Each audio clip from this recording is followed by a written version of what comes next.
नमस्कार बंधु आज आम जानवा कि आप सीएससीआई 2025 पर केमी टैक्स भर्ती फाइल कर मार्च 31 लास्ट डेट अच्छी 25-26 तो पूर्वर करेंगे आपको देखा प्रथम आप सीएससीआई लॉगिन करने आईडी पासवर्ड देकी मुझे स्किप करना तो ये ऑप्शन आसे क्लोज करदे आप अपडेट लेटर मारदेवे तो ये सर्च बारे सर्च करेंगे टैक्स टू विन सर्च करापर देखो तले आस income tax return filing option आसूँ क्लिक करेंगे ये ऑप्शन आसो login with digital Seva connect click करेंगे देखो ये पलि आसूसी सीएससी आईडी भेली नेम भेली इमेल और भेली मोबाइल नंबर ये आप मोबाइल नंबर आप सीएससी आईडी जानवर अच्छी मोबाइल नंबर जो सीएससी से कनेक्ट होती ये कस्टमर पैन नंबर देवे ये आधार नंबर ये डेट ऑफ बर्थ देवे आधार कार्ड पैन कार्ड जहाँ अच्छी ये फादर नेम देवे कस्टमर ये फास्ट नेम देवे लास्ट नेम देवे ये जो टाइप अच्छी भेली मैंने निजे आप सीएससी आईडी कहते निजे भेली क्लिक करेंगे यदि आउ कार कहते यूजर सिटीजन क्लिक करेंगे ये इनकम टैक्स पासवर्ड देवे यदि अच्छी ना छाड़देवे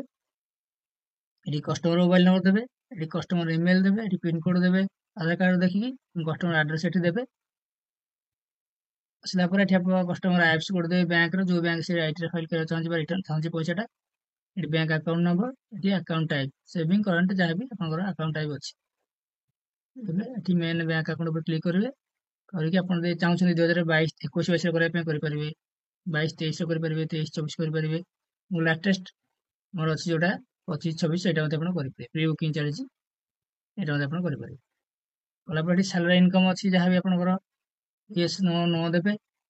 ये बिजनेस इनकम जब बिजनेस इनकम अच्छी देवे येस देवे ना नो देवे आप इच्छा अनुसार कैपिटल गेन ट्रांजैक्शन यहाँ बचा भी करेंगे जब आप भिल अच्छे नो देवे अलगा लोक प्राय न था ये आसिक annual turnover income more than 8 lakh अधिक टर्नओवर हो इनकम तब येस देवे जानना नट सियोर देवे कम अच्छी नट नो देवे ओके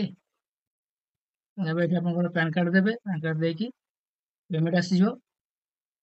ये आप रेफरेंस नंबर डेट और आईडी पासवर्ड पड़े भैलिड क्लिक कर प्राइस तो 500 के 600 हो चेंज होती अनुसार प्राइस देखिए करेंगे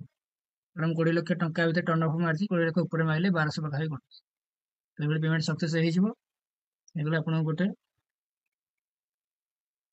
ओके रिसीप्ट बाहर आप प्रिंट रिसीप्ट पर क्लिक करके डाउनलोड करदे ओके रिसीप्ट आप कस्टमर को देदेवे कस्टमर पेमेंट के कौन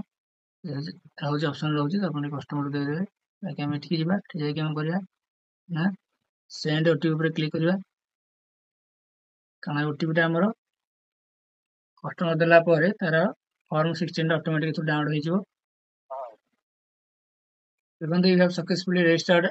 as an e filer through tax ten proceed पर क्लिक करेंगे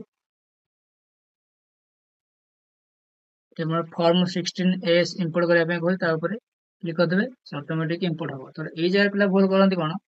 ना ओटीपी देकी पुणी मारती तो ये मारा दरकार ना देखो तले टाइम देती फॉर्म 16 इंपोर्ट हो ऑटोमेटिक लोडिंग नौ तो आप किसी करें केवल अपेक्षा करेंगे किस समय को